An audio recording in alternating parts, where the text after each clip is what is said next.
different types of meditation.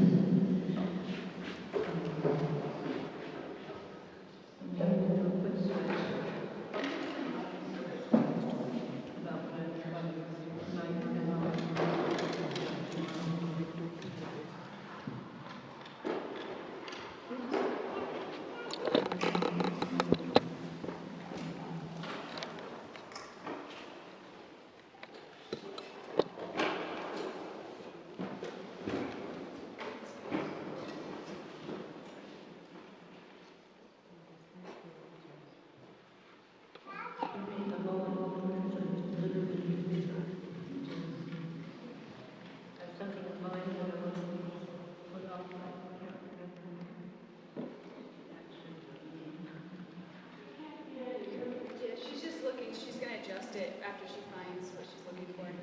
No problem. We're patient. We're in good company.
Yes, we have one daughter, but he's cooking today. I can take today also, but my camera says like Sunday. We have devotee, but he's cooking today, but he agreed to make a lot of pictures. I think from tomorrow he will start. Thank you very much.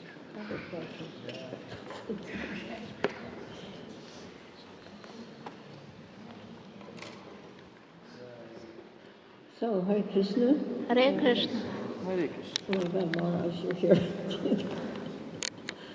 My humble obeisances at your lotus feet. Did you walk here? Well, I walked here from the place just up. Okay.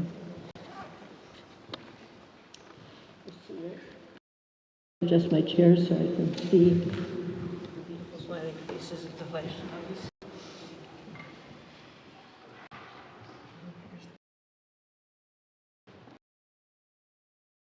Well, it's just Lakshmi Moni, how did you get here?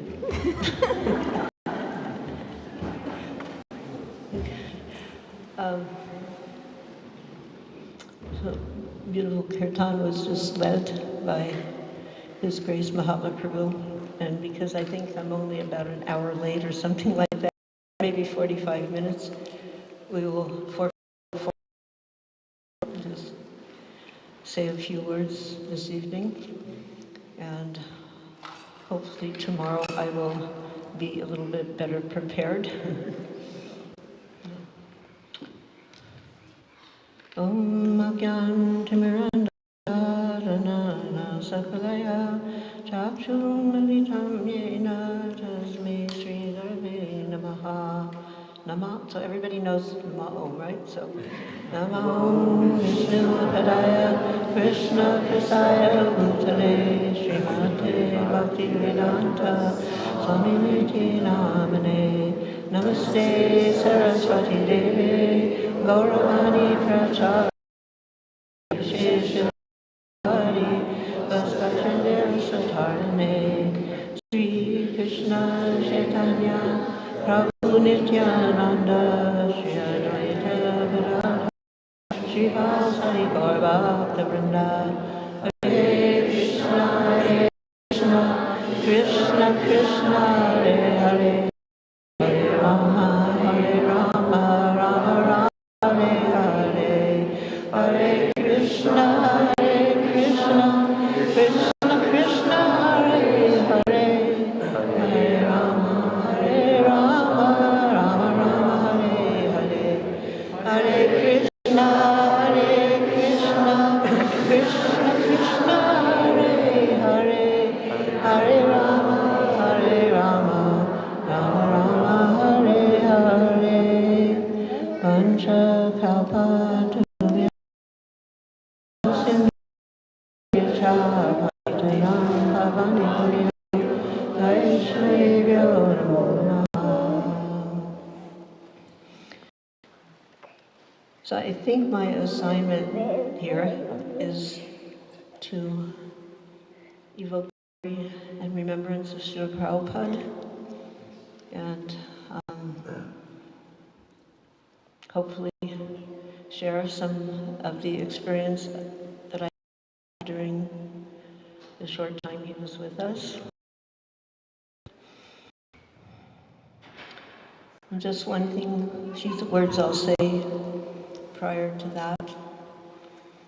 Maybe tonight, because I had planned on something else, but due to our being so greatly delayed, that won't happen tomorrow, and maybe it's better that way anyway. So I'll give a little intro and then discuss some of the 26 qualities of a devotee as reflected in His Divine Grace Srila Prabhupada.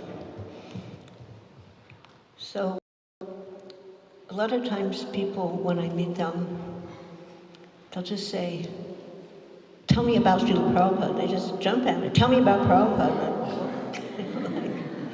What am I supposed to say to such things? So I'm mentioning that because I'm not really here to tell stories about Prabhupada and to be entertaining, you know, like the Prabhupada's an entertainment unit. And I would like to hopefully spark some feelings towards Srila Prabhupada in your heart that will encourage you in your service. And one thing that I would like to just very briefly mention is that exclusive loyalty to Srila Prabhupada is not fanaticism. Some of you may have heard me mention this before. But it happens that sometimes there's criticism of ISKCON that we're too focused on Srila Prabhupada. And they will claim, you know, well, we're narrow-minded or fanatical. We know and we honor all saintly Vaishnavas. We honor spiritual teachers. We honor seekers of the truth. As members of ISKCON, however, we are bound, heart and soul, to follow the teaching of Bhagavad Gita and Srimad Bhagavatam and Chaitanya Mahaprabhu as expounded and taught to us by His Divine Grace Srila Prabhupada. So I'll try to express something to that effect. You know, following the departure of Chaitanya Mahaprabhu, many saintly acharyas carried on his mission. But gradually, you could say maybe imperceptibly, because they didn't have mass communications. So gradually the Sampradaya and the teachings of Mahaprabhu, as he propounded, fell into disarray. The whole Sampradaya fell into disarray. And upper Sampradayas became prevalent with concocted philosophical deviations and rituals in the name of Mahaprabhu. And eventually, what resulted? The Vaishnavas became completely ignored and rejected by the respective public. And the pure message of Mahaprabhu was lost.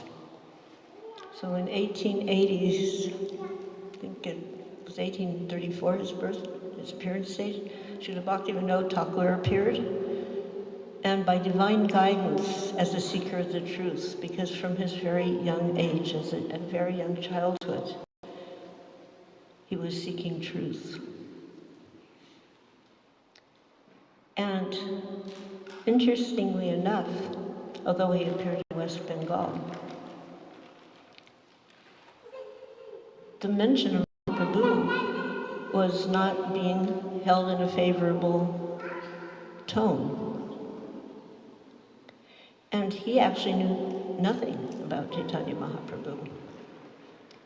And interestingly enough, as a young boy, he was introduced to Mahaprabhu by a chokidar. So most of you, if you don't know, chokidar is like the gatekeeper. So his family, the family of Bhakti Vinod, they weren't Vaishnavas actually, they were worshippers of Chandi, of Durga.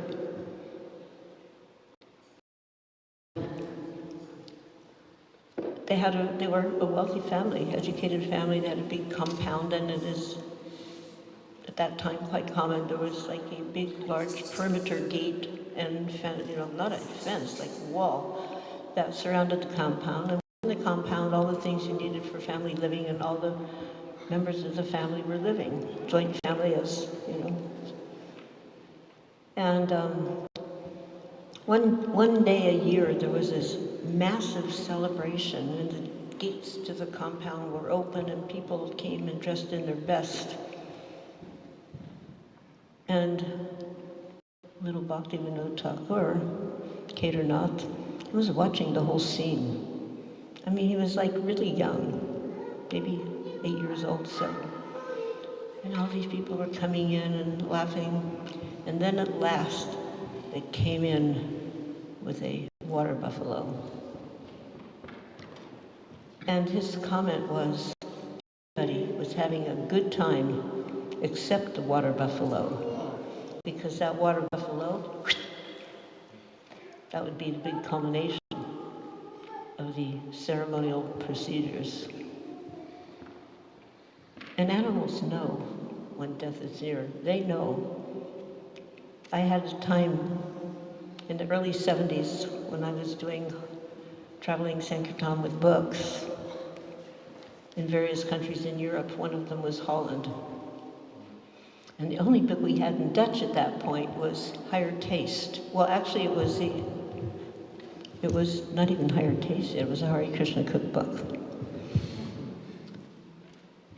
I made it a point to go to every single slaughterhouse, they're called Slichthouse, in Holland, and give them one of these Higher Taste books. Now, the people in these places, they weren't interested in cooking, so I would say, "Tak for die Frau, take it for your wife, take it for your wife," And they weren't going through the book, they were just so bewildered that it would be some foreign woman in there, like trying to do something, that they actually would take it. But it was ghastly. Outside the slaughterhouses, they would have a big image of whatever specialty it was, like if it's a cow, a pig, a horse, a sheep. So that animal would be hung out with it in front of the slaughterhouse. And you knew what was going on in there. And all of those people, they would be like missing parts of their fingers, even their whole fingers, And you never saw a happy face, except at the end of the day, when they were going to leave the place. But what I noticed, especially in this big, huge one in Utrecht, was a hormel. Hormel's a big name in the dead animal industry. They would push, the cows were going up this ramp, and they had to push them, they had to prod them and because they knew they were going to be killed, they knew it. And they were just holding back. It was really dreadful to see action. So when I read this excerpt by Srila Bhakti Vinod, when he said everyone was having a good time except the water buffalo, I could understand what he meant. Because that water buffalo also understood what his fate was going to be. So somehow or other, in that situation, he became informed about Chaitanya Mahaprabhu and the Chaitanya Charitamrita. His room on the perimeter wall had a little window out to the outside, and at the night he would go psst, psst, and he would like, come here, and not in English of course, calling the chowkidar, the night guard over. He'd start asking him questions about life. It's not like the chowkidar is the most enlightened person on the planet generally, but by Krishna's arrangement, he got a Vaishnava, a follower of Chaitanya Mahaprabhu and Krishna. That was the chowkidar. And when he started asking his questions, the chowkidar was telling him about Mahaprabhu and Chaitanya Charitamrita. But at that point in time, in all of Bengal, you could not find one copy of the CC. So he made it his point as he went through life. He got married at the ripe age of 12. His wife was all of 6 years old. Little mind, but that was the culture then. Things have changed, and shouldn't be judged at that, for that. He said, but his own words, it was exactly like a dollhouse marriage. Like when you're kids, you play house, you put on your mother's clothes, your father's clothes, you play house. It's like a dollhouse marriage. Then he went on to college in Calcutta, and they had a huge library. And he read every single book in that library. He was searching, he was seeking. And he didn't just limit himself to Eastern or Oriental or Indian philosophy. And he was studying the Bible and other books, other spiritual books. But all the time he was like, where is the CC? He wanted one. He was looking for one. Meantime, he got his job. He was a magistrate, and he was given various positions in various places. And in each place he would find a way to somehow remember Krishna and try to find the CC. And then finally, he was a magistrate at Jagannath Puri. I think he was 34 years old when that happened. Somebody came to his door. Lo and behold, he said, I hear you're looking for Chaitanya Charitamrita. And he was really reverentially holding the book out to Bhakti Vinod. So I can't presume to say how he felt, how he reacted, but I can imagine it was really overjoyed. Immediately, it wasn't just reading and turning the pages, he was studying the Chaitanya Charitamrita so deeply, and again and again. And through this deep study and repetitive reading, he became convinced of the position of Lord Chaitanya Mahaprabhu and the need to rectify the great disaster that had fallen.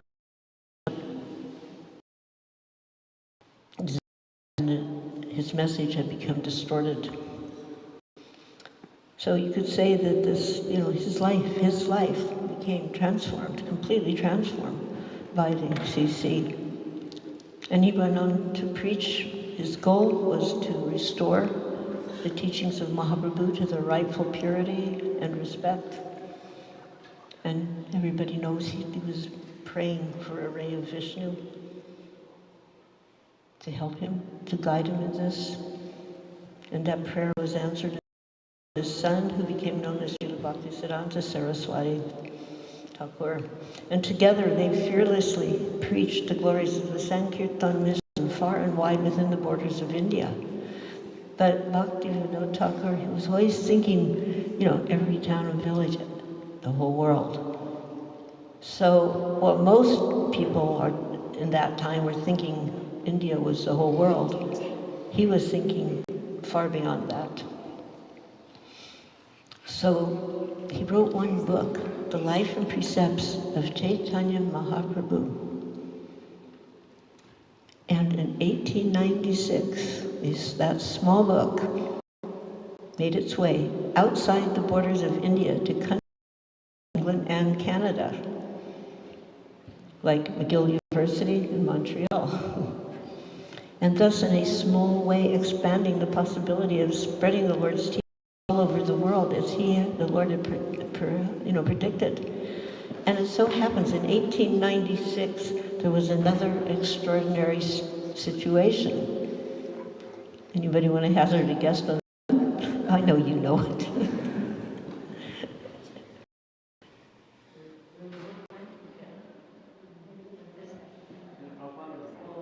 Yes, Srila Prabhupada was born on September 1st, 1896.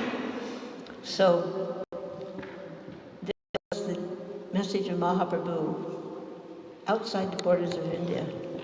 And then Srila Prabhupada took his birth underneath a neem tree, underneath a jackfruit tree in Calcutta. He has the opportunity to go and visit the birthplace of Prabhupada. It's been restored now. Yeah? Hearing? Oh, he raised his hand, so I went. They've been there. I've been there before the renovations. Good. Okay, I get it. So he was letting us know that he's been. So, the ISKCON finally got ownership of these properties. So the first place where Srila Prabhupada met Srila Bhakti Siddhanta, that is now being cared for by ISKCON, and Prabhupada's birthplace. So these have become extended places of pilgrimage, and they're beautiful. Just going there, it's hard not to feel Prabhupada's presence, to feel the presence of the previous Acharya, Srila Bhakti Vinod. If you can, in Calcutta, I encourage that little opportunity. So, in this move of expanding the teachings of Lord Chaitanya all over the world, Srila Prabhupada, our Srila Prabhupada entered. And as such, he's not just another name and another picture in the line of disciplic succession, because he accomplished something no other previous Acharya had ever done. In total dedication to the order of his Guru, he fulfilled the mandate of Lord Chaitanya Mahaprabhu by spreading Krishna consciousness all over the world in the most literal sense. No one else can make that claim to distinction. You can say it's a record that can't be broken. Like when you have the Olympics or some kind of, World Cup, somebody sets a record. No matter how good that record is, someone's going to come along and smash it. That's always anticipated. But Srila Prabhupada set a record in spreading Krishna consciousness all over the world that cannot be broken.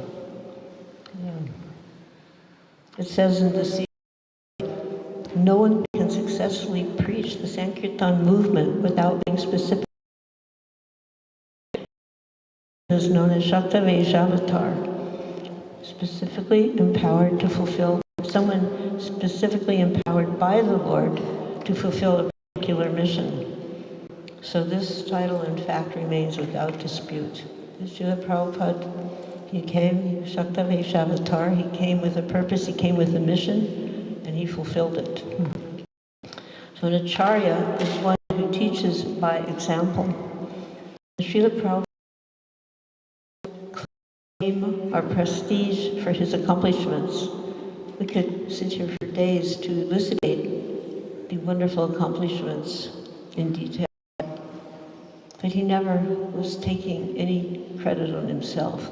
When asked about his success, he would very modestly say, if I have done anything, it is the teachings of my spiritual master. I've not deviated. It's only by his mercy only that there is any success. He was 100% loyal to his spiritual master in a way that was expressed by Sri Pillai Muni, kindly accepted me as his disciple. Achieved transcendence. And here is the instruction for all of us. Therefore, it is my duty to serve him. How could I ever leave his service? No. Statement. I'll focus on the beautiful relationship between Prahlad and Narada Muni, his guru. Nothing could deviate Prahlad from the service and surrender to Narada Muni. Even when his life was in so many ways that we can't even imagine, he remained fixed and composed. He didn't go outside seeking for the advice of ill-informed fools or take to concoct practices or try to figure out, why is this going on? What's happening? Why is this happening to me? He remained loyal to the instructions and service of his guru, giving all loyalty to him without deviation. And this same loyalty was exemplified by our Srila Prabhupada. When I say our Srila Prabhupada, that is in honor of Srila Bhakti Siddhanta Prabhupada, so to distinguish. So this same loyalty was exemplified by our Srila Prabhupada in all instances without compromise. So I'll give a little example that remains close to my heart throughout my life as a devotee in all circumstances. And it happened in January 1967, before Prabhupada was breathing on the planet yet. I was initiated in January of 67. So this was San Francisco 67, and it was April, May, June in this frame. But came and it seemed a little slow at first. Using his own words, I was loitering here and there. Nothing was happening. He'd go down to the dock to see when the next boat back was, but he said, I never got on the boat. I never made an appointment. He stuck to the principle, I'm here to be to my Guru Maharaj.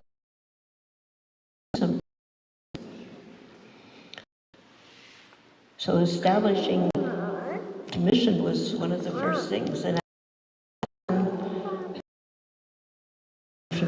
that was like the extent of the International Society for Krishna Consciousness. Storefronts painted white, that was the International Society for Krishna Consciousness. But Lord Jagannath, it happened quickly, actually. He was installed in San Francisco on Easter of 67. Easter Day, he was installed. And Rath Yatra outside of India occurred. Srila Prabhupada was in California. He was in Marin County across the Golden Gate Bridge from San Francisco, trying to recuperate. Fallen him earlier in New York City.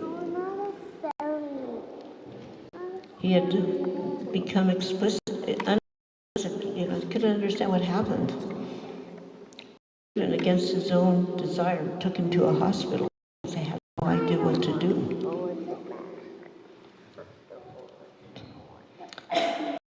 They also removed him from the hospital at his request. It's called AMA, Against Medical Advice. They were, they said, Prabhupada said, just take me out of here. They're just poking me with pins and taking blood, poking me with needles, taking blood. Take me out of here. They told the doctor he wants to leave, and they go, young man, if he leaves, he will die. But the devotees trusted Prabhupada more than the doctor. So Garga Muni put on the doctors, those days they wore a white coat, maybe sometimes they still do. He got one of those things on wheels and went up, took Srila Prabhupada right out of the hospital, downstairs, had a cab waiting. And they had arranged for a little cottage on the shore in New Jersey. They're thinking, the seas, the warmth, that will help him recover. But as ill luck would have it, there was no sunshine. It was just dark and gloomy and damp. It wasn't helpful at all. So we found a little place in New Orleans, San Francisco contingent found a little place in Stinson Beach, which is across the Golden Gate Bridge in Marin County. So that little cottage, and our hopes that he could recover there. And while it was happening, the first Rath place, we had been personally guided by him. He even drew a little, by hand, a little picture of what a Rath cart would look like, because there weren't any photographs at this point. So he drew a little picture, and he even had the little four.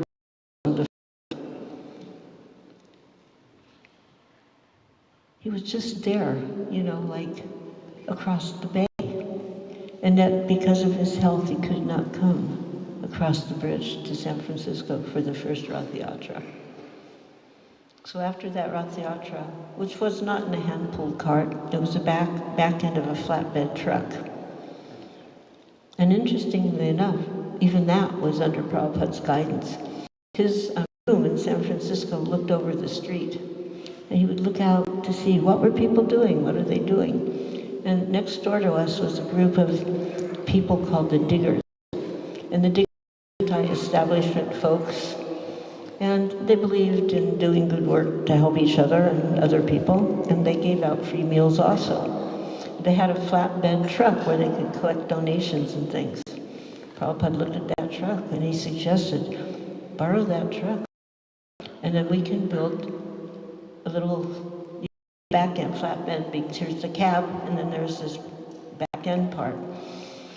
We can build something for the deities there. And that's what Shamsundar did, you know. And it wasn't anything like you would expect nowadays, because they weren't all lined up. There was like Jagannath on the right side. There was Subhadra in the back looking at, and then Balaram on the other side. And then there was a little canopy, and then there was this kirtan party being led by various devotees. And there was a generator. Cinder and Ralph. Ralph was our little dog. He was part of the early for a while. The thing was, the generator was so loud, Shamsundar closed the windows and almost killed himself, because if you know anything about generators, they spew out exhaust, and that exhaust is deadly. So somehow, and the next day, because they had a phone, so, you know, Prabhupada was notified right away that things went. And the next day, we brought Lord Jagannath to Srila Prabhupada. And he stayed for 1 week with Srila Prabhupada in Stinson Beach.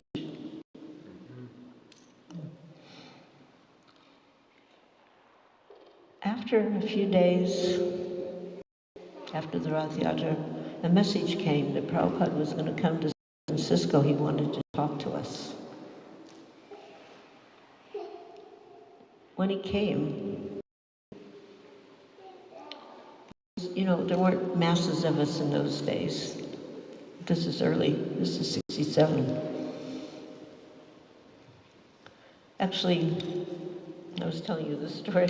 By the way, this very nice young lady, if it wasn't for her, I wouldn't be here. She helped with the driving. In fact, she did like 98% of it. Radha Preeti, spiritual daughter of Radhanath Swami. So, Prabhupada came into a little storefront temple painted. We didn't even know the sign yet, to tell you the truth. We just called it the dais. There was a little platform to sit on. And Shamsundar made a lectern to hold the book.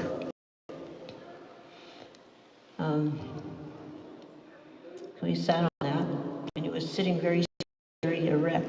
And there was some great gravitas. You know, we could feel it. It wasn't, you know, it was very toned down. And we became very much aware of something very serious, but we didn't know what. So we were also sitting very silently. I was sitting on his left side and I was watching, just observing his face very closely. You know, his breathing. So then he told us what he came to tell us, and what he told us was that he planned to go back to India. He said, I'm going back. I'll be going home to Vrindavan. He used the word home. I'm going home to Vrindavan. Try to recover. And if it's Krishna's desire, then I will return again. He said, therefore, I want you boys and girls,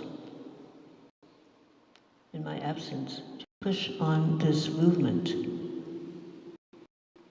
See, I'm an old man. I may die at any time.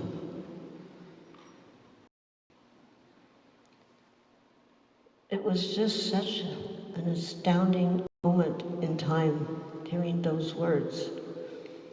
Of course, we knew that other mantra, you know, the birth, death, disease, and old age. We were now. But it hadn't been anything that we'd experienced yet. I'm an old man. Well, frankly, in those days, we didn't have a lot of regard for old people. You know, I mean, that was just the way it was. And we had this saying, you know, don't trust anybody over 30. And here we had the most dear person to our lives in our heart was 70 years old. We never even thought of action.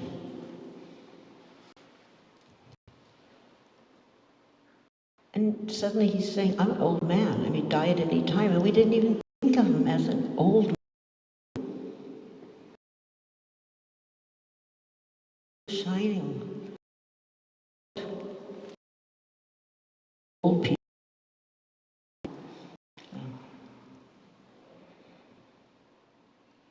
We couldn't imagine he would die at any moment.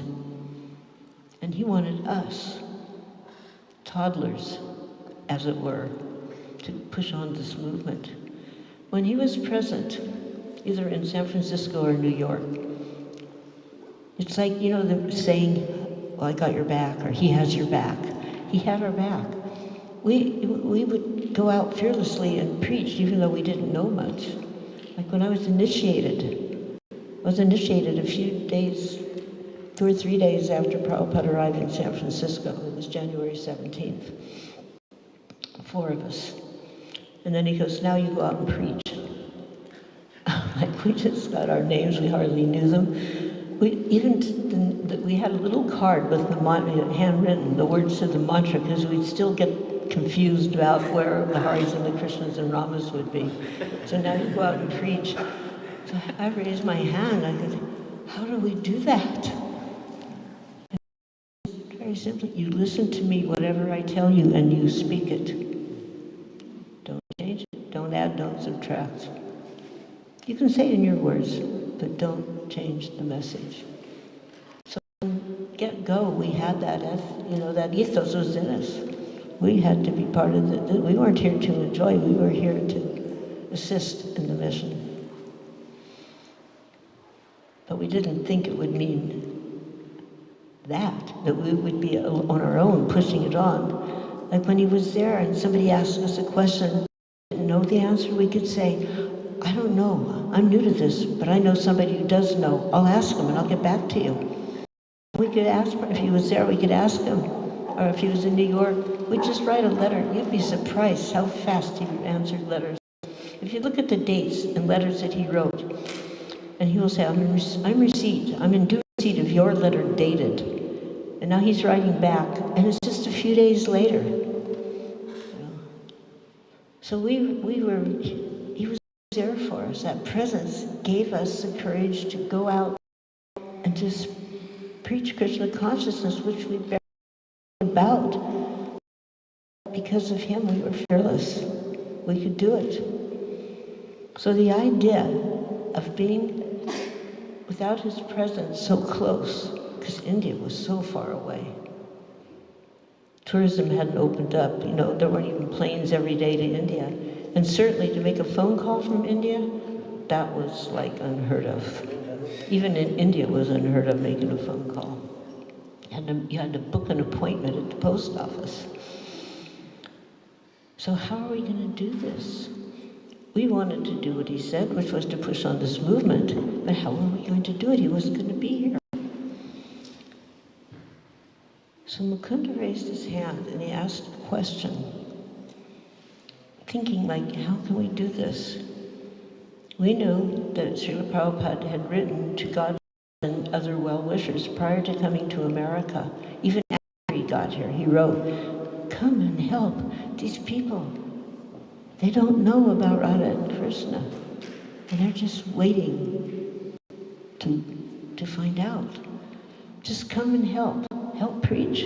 I'll take care of everything. You just come and preach. Guess how many people came? Yes, -0. Everybody, those who did bother to reply had some little excuse. Well, I can't leave Vrindavan. Okay, you know.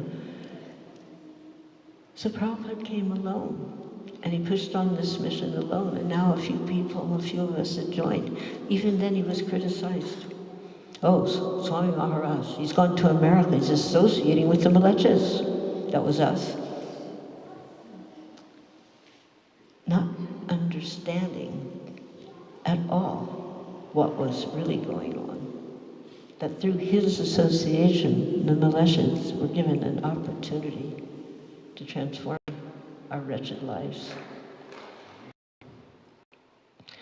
So we're thinking, maybe Mukunda was thinking, maybe we could ask one of the brothers, so this was a question, could we ask one of your godbrothers to come and help us in your absence? There was not one idea of replacement. It wasn't anything like that at all. It was in order to fulfill his request. We needed to, at least we thought we did. And we knew he had asked, so we asked, that question was there. And Prabhupada was listening very attentively. And the stillness in the atmosphere became more still. And he was so just sitting up. And when he spoke, it was in a deep voice, and he said, my spiritual master was not an ordinary man. He saved me. If even one person were to come and change even one word of what I have taught you, the whole thing will be spoiled. Everything I have to teach you is in these books. What were those books? First volume of the Bhagavatam in 3 parts. Everything I have to teach you is in these books. Again, he repeated, I am an old man. I may die at any time. I want you boys and girls to push on this movement. He laid it down. His spiritual master was not an ordinary person, and we know that 10 offenses of chanting, one of the offenses is to think of the spiritual master as an ordinary person. There was no agenda or pride. In Prabhupada's words, he was giving full credit and loyalty to Srila Bhaktisiddhanta Saraswati Thakur. And he was protecting us. The early stages of infancy of ISKCON. ISKCON was not even 1 year old. The International Society, there you had this little storefront in New York, the little storefront in San Francisco. Is it fanatical for a parent to hold tightly to the hand of a young child when crossing the streets? That's their duty. One should not become a guru if they cannot save their dependents from repeated birth and death. And Srila Prabhupada, he saw how his godbrothers had ignored his early attempts to work cooperatively with them and spread Krishna consciousness. And he heard their criticisms. Now, Swami Maharaj, he left India for America, associating with Malachas. So now there was some success. Their interest would not be to help, rather to gain control by interfering. He could understand what we could not. Later incidents proved this to be a fact. Everything I have to teach you is in these books. This first canto in 3 volumes. He brought over 250 sets, very carefully on the Jaladuta. And the potent commentaries contained in the first canto belie the time and circumstances written prior to his leaving India, prior to setting foot in the USA. In it, they assert visionary statements that are startling, their accurate portrayal of future times. Today, take any one of those purports and it's like he's speaking of the moment, what's happening right here and now in this world. We're currently experiencing so much due to this simple failure to implement God consciousness leadership and depending instead on weak-minded bureaucrats.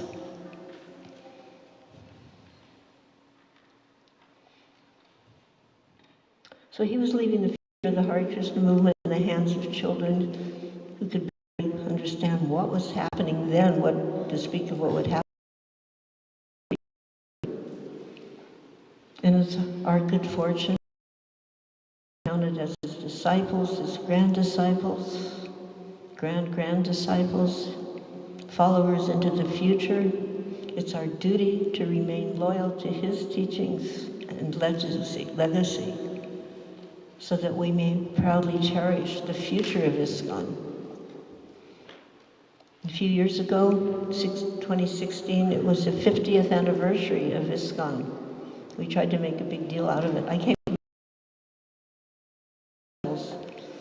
celebrating the 50th. All over the world, there was these wonderful festivals celebrating the 50th. So some of you in this room, like these little kids, some of the younger ones, be present for the 50th. So I humbly request to words to remain a follower of Srila Prabhupada on mission. Take the credit for doing so. Prabhupada used, one time somebody said to Prabhupada, well, Prabhupada's, Lord Chaitanya said that one of his missions spread all over the world. Why didn't he do it? He was God, he could do it.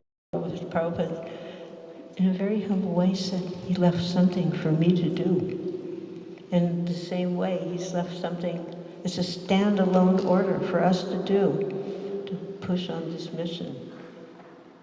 Every single person who joins Krishna consciousness movement has the same order imparted by Srila Prabhupada. My dear boys and girls, men and women, young and old alike, please push on this mission. This is what Srila Prabhupada said is it, and he will empower anyone who takes to Krishna consciousness with sincere faith and determination with the ability to further the mission by carrying out his orders, and in doing so, perfect our own lives.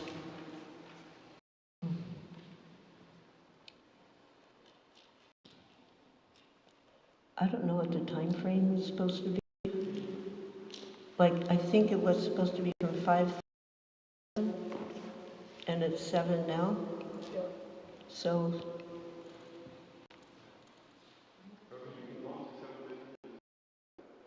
You can go on to 7:30 if you decide. okay. 8 o'clock if you want. Prasad didn't come, so we can go. The what? There is no prasada yet, so we can go on. Oh, we're waiting for Prashant. Well, we're getting the shot right now. Well, that's a good reason to continue, isn't it? Yes, this is a good reason. So one of the wonderful qualities of a devotee is kind to everyone. Right? So there is many instances of Srila Prabhupada's impeccable kindness to everyone.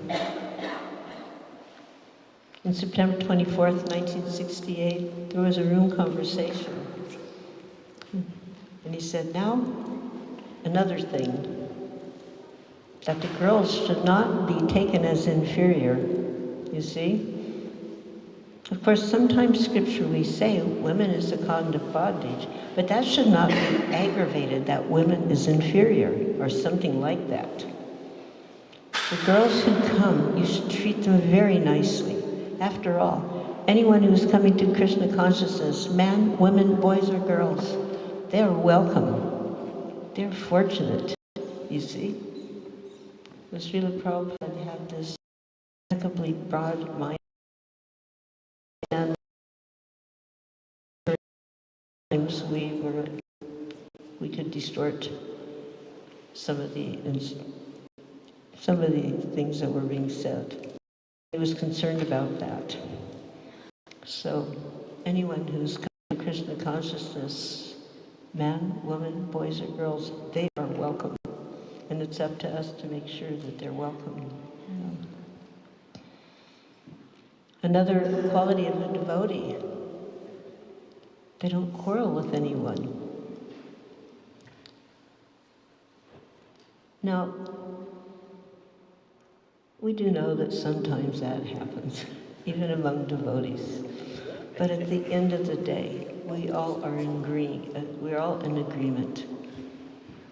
Krishna is the Supreme Personality of Godhead. And sometimes there's ruffling. Anyways, you know when you first become a devotee and you're like, I want to tell everybody, just like Lord Chaitanya's moon is rising and it's not at all surprising. We're dancing in the street telling everyone we meet we're going home back to Godhead. You just you're not shy about it. When Lord Jagannath came to our temple in San Francisco, we would go right out on the street. Do you want to see God? Do you want to see God? Well, come on, I'll show you. And we would take him to the temple. So, all your friends, and you're expecting they're going to just like jump in this too. It didn't always happen that way. Sometimes it did, but. So I had this friend who was really a beautiful young person, but totally miserable. And I'm thinking, now is her opportunity not to be miserable. And I brought her to a lecture with Srila Prabhupada. Her name was Sandy. After the lecture, she raised her hand, and I was feeling, wow, great, she's, But what did she do? She didn't have a question. She had a statement. She had a contradiction. She said, when I have sex, I experience God. So Srila Prabhupada just extremely patiently explained to her that that's not what was happening, actually. No, when I have sex, I'm with God. Again, Prabhupada, very even-tempered, he was explaining how that wasn't really what was happening. And she tried again, and Prabhupada just looked at her with great compassion. He goes, I have only brought one medicine. Please. And he picked up his card. He didn't go smash grass, he just began a very sweet kirtan. Only brought one medicine, please take it. The same prescription stands today. It's a prescription that is open-ended.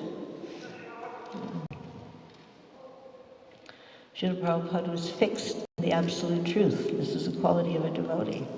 He never deviated in presenting Krishna as the Supreme Personality of Godhead. In a letter to Vandas, who was a devotee in New Vrindavan. So Van, prior to coming, he had written poems and he had actually been published. Do we have somebody talking to us? So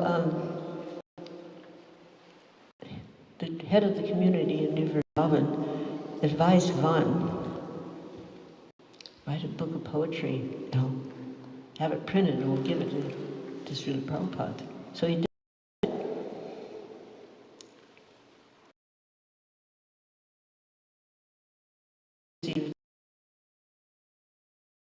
About this book of poetry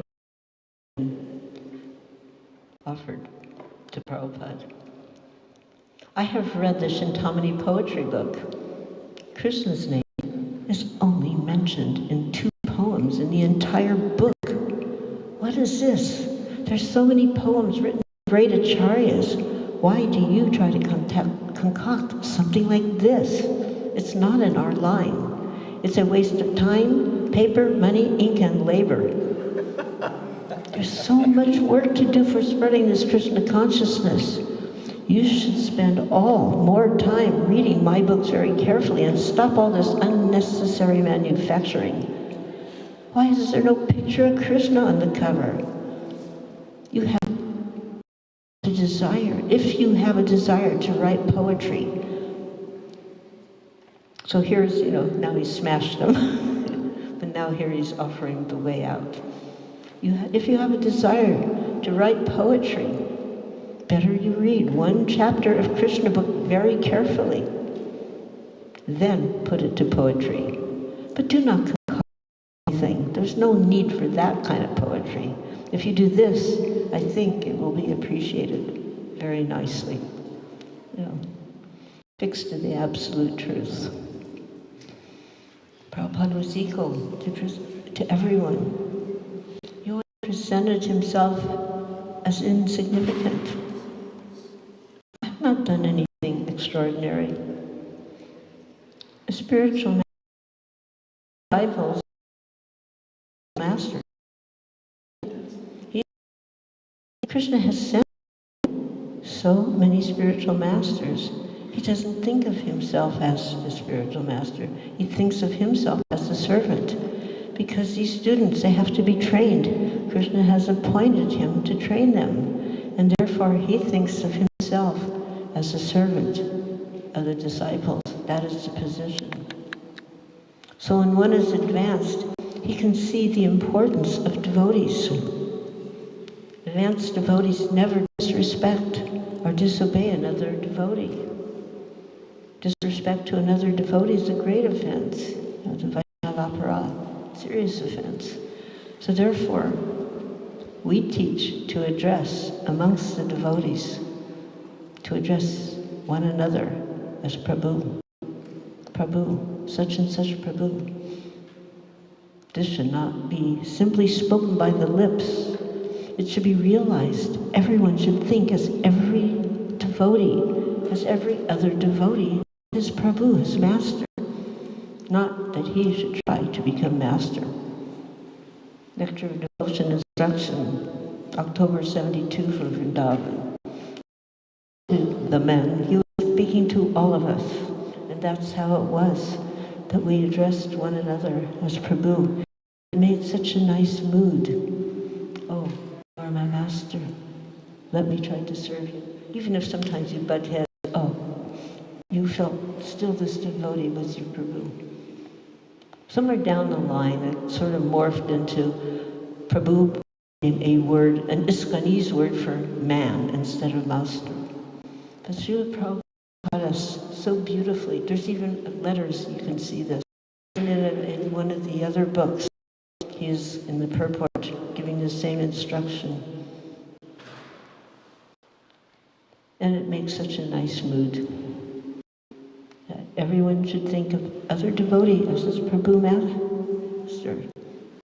Not that I should try to become the master. One time Srila Prabhupada was asked, everyone in the world, down as he would sometimes when asked certain questions. And he replied, question again, are you the spiritual master for everyone in the world? He says, no, I am simply their servant. Another devotee is faultless. So when Shamsundar Prabhu was serving Srila Prabhupada for 2.5 years as his personal secretary, he was observing very closely. And he wasn't trying to fault find, but he was just wondering, did he ever make any mistakes or errors? And his conclusion was no. He never made mistakes or errors. In 1967, there was a young new devotee named Krishna Das. And he went to see Srila Prabhupada in the apartment we had on Willard Street at that time. So this was a little later on. The first apartment was the temple on Frederick Street. Then when he came again, we had this on Willard Street. So he handed Krishna Das a letter to post. Krishna Das took the letter and he starts through the door. And then he noticed, and he went back, Swamiji, it was still Swamiji then, there's a little in the envelope. And Prabhupada just posted, but there's a little cut, there's a little hole in the envelope. Right. But then he could see his mind, So he looked up and he goes, this letter's going to, they'll see it's from America and they'll think maybe there's some, so they'll open it up. There's no money there, there's a message. But now the letter's open, they'll toss it and the message won't reach. So I've made a little slit and they can look and see there is no money.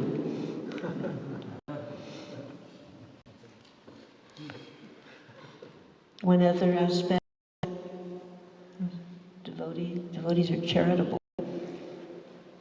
Like Prabhupada famously said in Mayapur that time when he saw the dogs licking on the leaf plates, no one should go hungry within 10 miles. He wasn't thinking in terms of mundane charity. He was thinking in terms of Krishna Prasad. Another time he said, I'm like the cow. Wherever I go, I simply give milk. Because why? He always spoke about Krishna consciousness with whoever he met. He wasn't falsely fashionable in presenting Krishna consciousness. Somebody wrote a book, I don't know, a few years ago. What was it called? The Inconvenient Truth? If you're into ecology. I didn't read it, but I like that title. Because I was thinking, yes, Srila Prabhupada, sometimes he said the inconvenient truth, according to our, mindset. Another quality of a devotee is mild. Sometimes the prasadam's not mild, but the devotee's mild. So while Srila Prabhupada could be very strong and assertive on Krishna's behalf in his attempts to wake up a sleeping soul, his demeanor and his behavior was always mild in manner, that of a gentleman. And he wanted his disciples to be looked upon in the same way. Sometimes we were not always so gentlemanly, enthusiastic attempts to preach. But Prabhupada wanted that we should be seen as ladies and gentlemen. Another quality of a devotee is that the devotee is clean, revolutionary clean. He taught us to be revolutionary clean. Jamuna experienced this when she went to New York City from Portland, Oregon to cook for her sister's marriage. Jamuna was still Joan. Her sister Jan had become Janaki, the first initiated lady disciple. So she shows up in a pair of shorts and a tank top.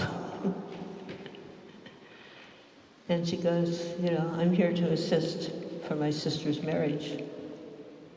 I could have said, why don't you go put some clothes on? But he didn't. He just told her, wash your hands and rinse out your mouth. A little while later, it was like, hot summer in New York City, no AC whatsoever.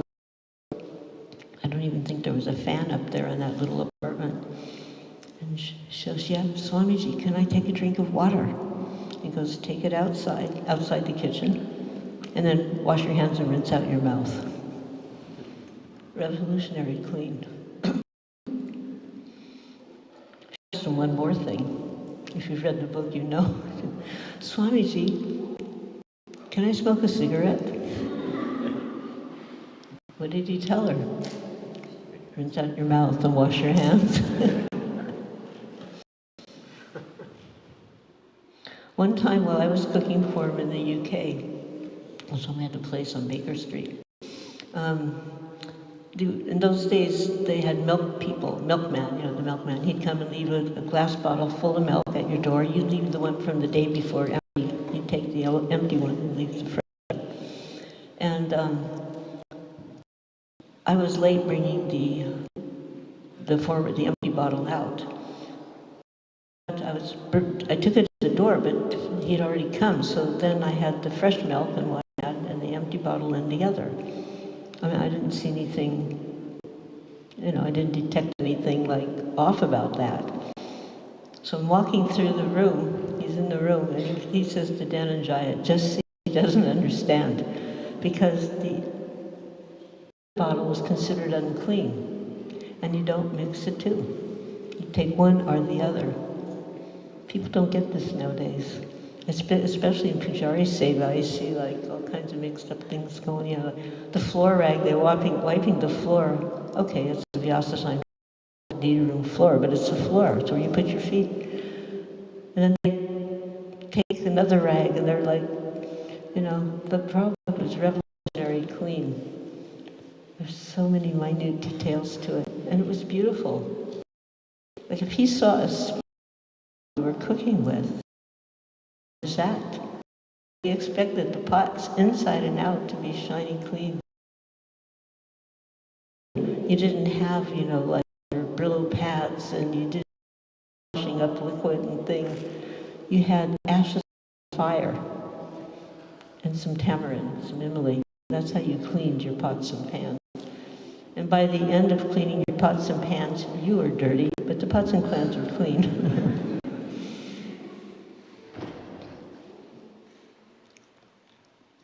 Metal trunk, for a desk.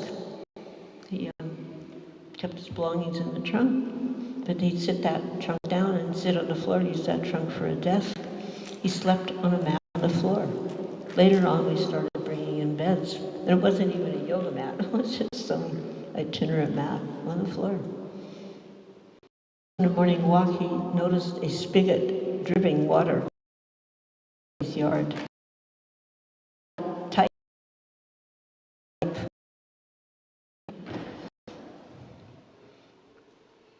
One of the qualities is benevolent. So one time, one of the newcomers, not initiated yet, Bhakta Tom, he goes on the morning walk in San Francisco, and he goes, are there any other pure devotees like you in the world? No, he said on the planet. I was there. Any other pure devotees like you on the planet? So Prabhupada turns to the next person, who happened to be Upendra, who was his servant. How many of us are there? How many of us are there? It was all, 34, 35, maybe 40. Prabhupada Bhakta Tom, so 4, 35, maybe 40. Suddenly, like, wow, we're pure devotees. That euphoria was short-lived. We started to learn, well, first of all, Prabhupada really meant that. He explained, anyone sincerely serving the spiritual master is a pure devotee. But then there are, different degrees. Like we have the preschool, the grammar school, the middle school. They get up into the, what they call your high school. And maybe you go to college, and maybe you go to postgraduate, PhD, Anyone in any of those programs is a student, right? All students. But can you say a preschooler is the same level as a postgraduate PhD, So there's different devotees even. Another quality of So Prabhupada was explaining, during World War II, they were bombing Calcutta, and it had to be blackouts, so you had to cover your windows. But he was inside, and what was he doing? He was making kachuris for his deities. We were with Prabhupada in Calcutta, the Bangladesh War, and the blackout inside. Frankly, getting fearful. What do we do if we get bombed? I would say, chant Hare Krishna. What else can you do? You know. Devotees are completely attached to Krishna. One time a news reporter asked Srila Prabhupada, when did you first remember Krishna? When did you first know Krishna? So there was 2 times I was present. So one time he said, September 1st, 1896. That was his birthday. I said, no, I mean,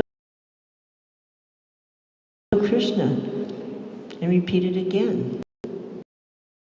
The reporter was a little confused. And then Prabhupada looked and said, never was a time that I forgot Krishna. Another quality for a devotee, no material hankering. Srila Prabhupada used everything in Krishna's service. He didn't waste anything, and he expected us to follow suit. He even would take the envelopes of letters written, he'd open them up and use the inside for making notes. And the very day I still do something. If I need to get an envelope from the trash, I have one paper trash bin, I'll use the inside of the envelope to write my shopping list. One time in the UK, he goes out for his walk. So when he would go for the walk, the ladies would go in his room and clean the room. Open the windows, clean, clean, clean. Prabhupada came back a little early, and the windows are still open. So he looks at the open windows, at the fireplace, glass. Your father must be a very wealthy man. Windows are open and the fireplace going.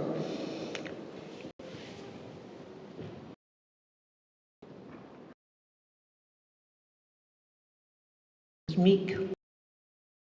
That's kind of, doesn't sound meek. So in this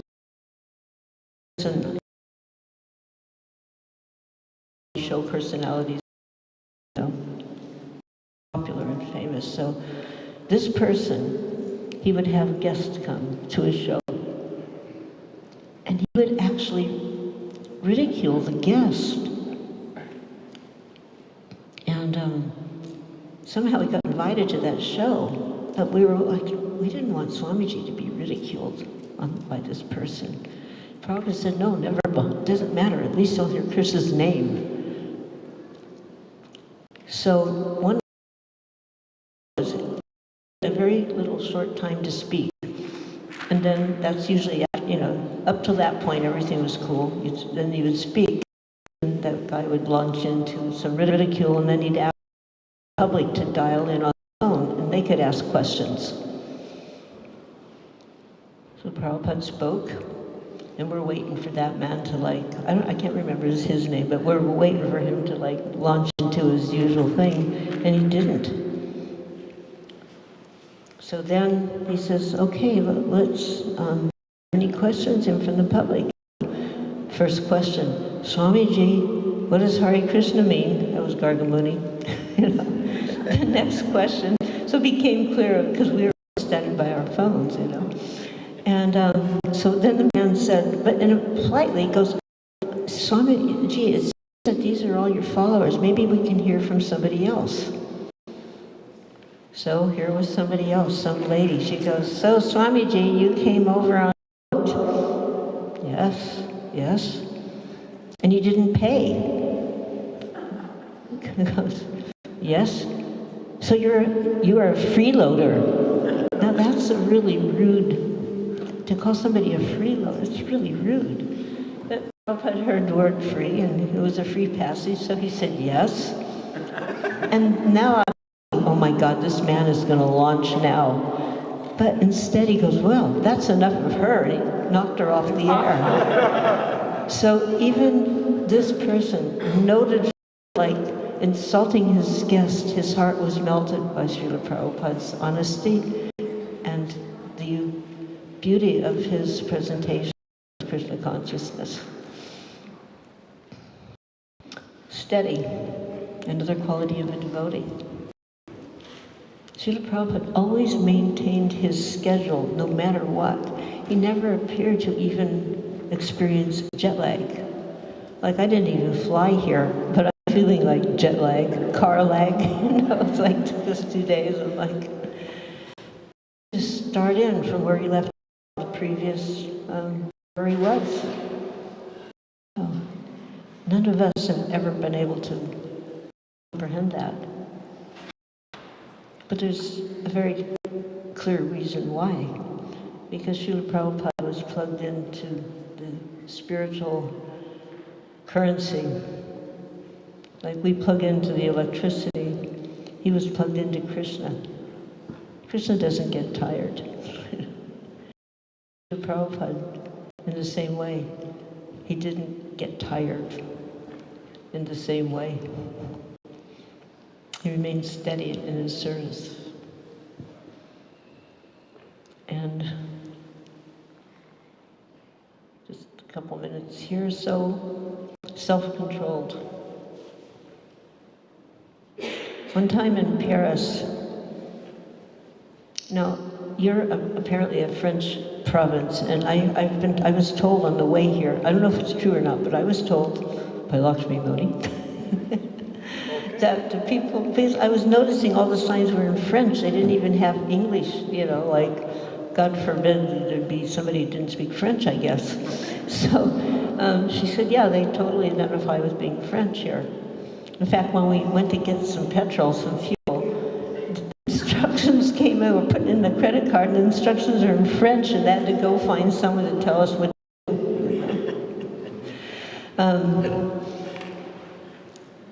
Anyway, the French people, especially in Paris, are very proud of themselves. And if you don't speak French, well, too bad for you. And they can be quite indignant to, put their nose down on you. So here's Prabhupada. It's this very prestigious place that had been rented to have the presentation. And in those days, for some reason, we thought you had to have great big huge Vyasa signs, and you had to take them everywhere. I mean, you could be, like to the airport, devotees would come in with lugging these big Vyasa signs. There we were in France, and actually there's a beautiful photograph of this program. It looked beautiful. It was a big stage, so in one way it didn't look so big on the stage, but still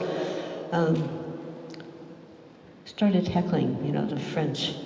Like, Prabhupada wasn't speaking French. We had Jyotirmayi, who was excellent translator, but more than that, she understood Prabhupada and the philosophy so well that her translations were impeccable. So she was the one who always translated for Srila Prabhupada at every big major. They started heckling Prabhupada. He goes, what is that? They want to know what, disturbing, what is that? Prabhupada, they want to know why you're Prabhupada said, you can also sit on the Vyasa sign, providing you become Krishna conscious. So self-controlled, ruffled, when people would insult or try to be, rude. So he said 7:30, it's 7:30. Did Prabhupada arrive?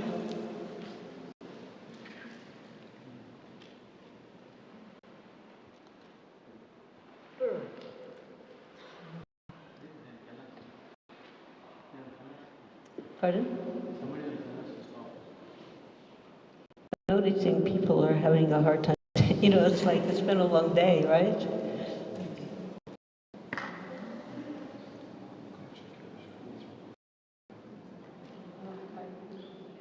Well, let's ask the audience, can you handle another 5 minutes? It's like, Yes.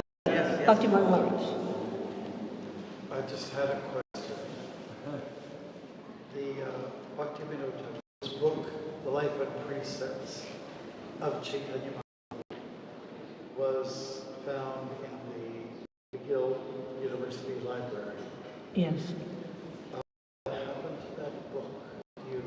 Well, you should know what happened to that book. I know what happened. Tell us. An enthusiastic devotee checked it out,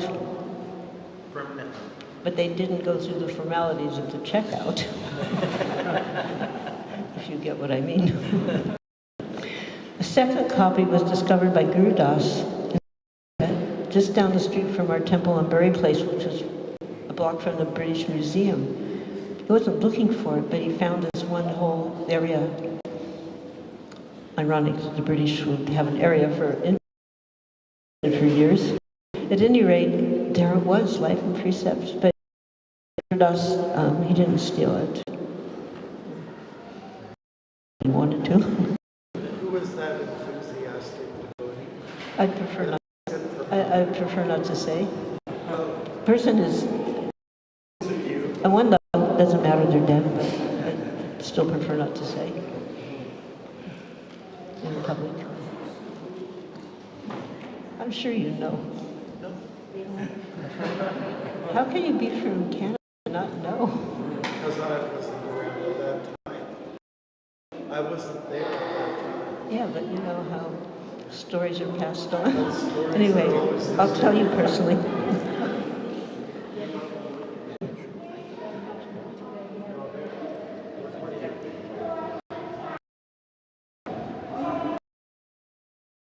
Now, the prasadam has arrived.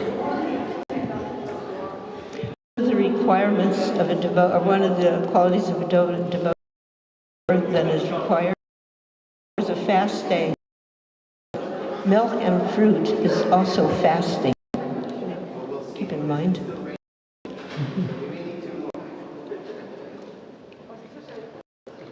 Prabhupada was so humble. Once, at the airport, as the movement grew, the devotees that would come and greet Prabhupada at the airport also. And this was, at a time when you could just come and pass to go through any security,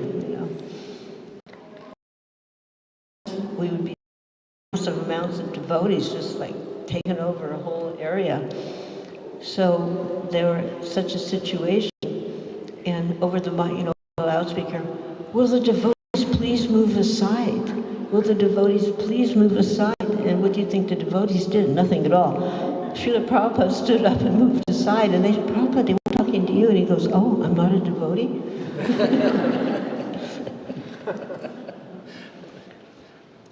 Another quality of a devotee is very grave. One time this was a newer person, he was a devotee, but newer. I was seeing a photograph of Prabhupada. And he said, why aren't you smiling? And Prabhupada turned, he goes, this person doesn't understand spiritual ecstasy.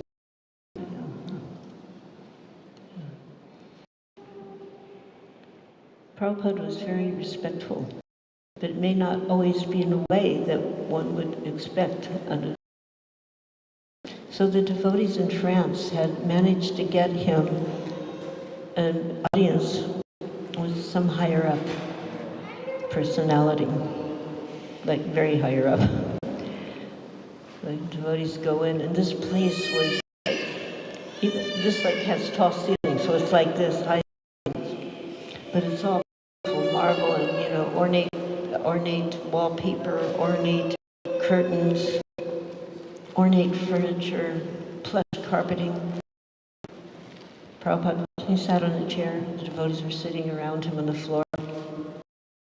And suddenly a representative of this dignitary came in and said, come stand up. So everybody stood up, except Srila Prabhupada. And she was kind of like waiting for him to stand up, and he didn't stand up. But when the person came in, he was respectful. But he wasn't going to stand for an ordinary man. Of course, that was something that Srila Prabhupada could do, due to his stature. But even for us to see that,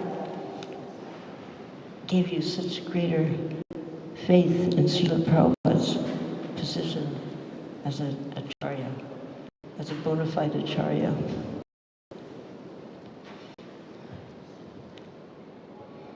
An example of it.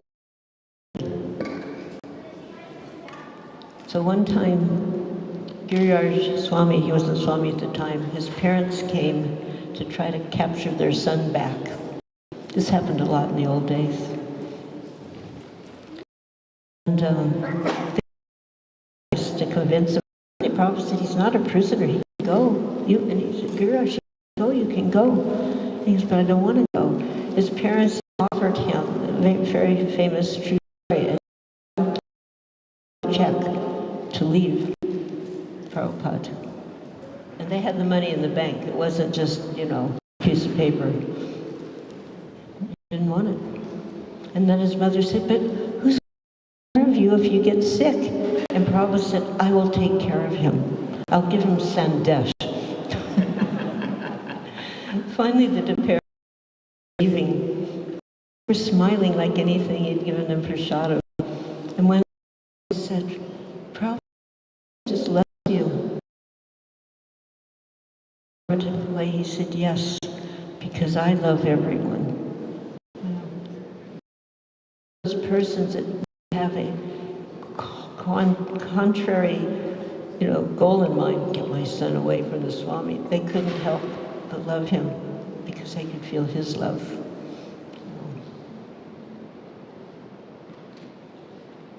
Silent. Understand, silence isn't just sitting there with your mouth closed. Silence is always speaking about Krishna. Srila was always silent. And he was expert. That's another quality of devotees. Experts. He was turning hippies into happies. One time,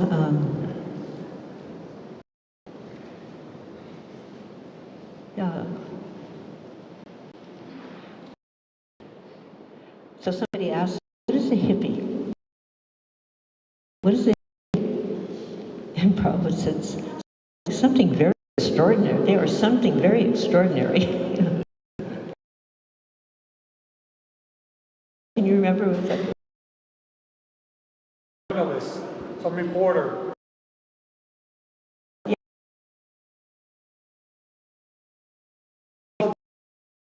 He said, you know better than me, something extraordinary. Yeah, you know better than me, something extraordinary.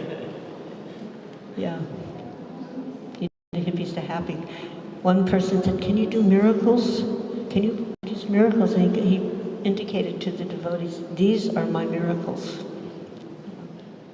Yeah.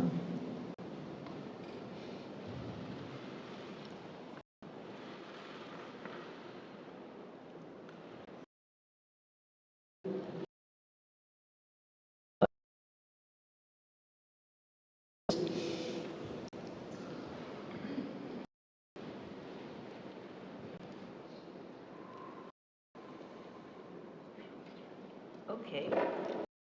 Here. Krishna is the Supreme Personality of Godhead, and Prabhupada is most foremost devotee. So before you run, let's all together chant that beautiful mantra. Sarirara Vijaya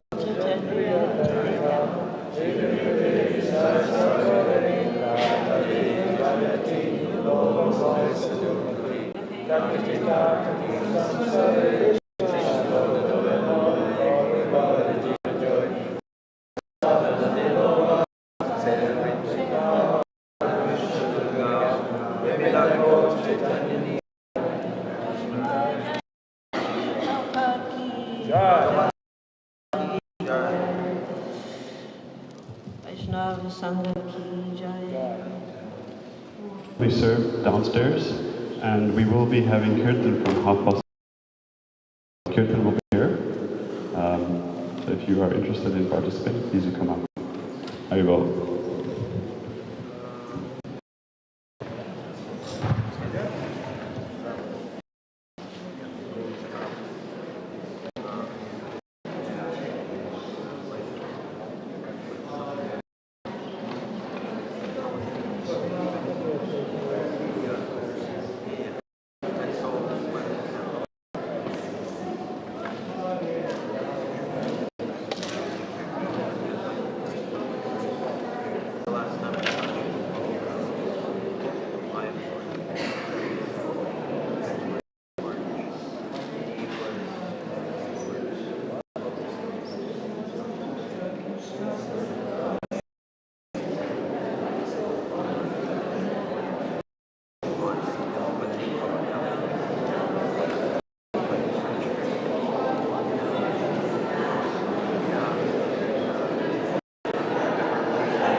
by dancing anyway.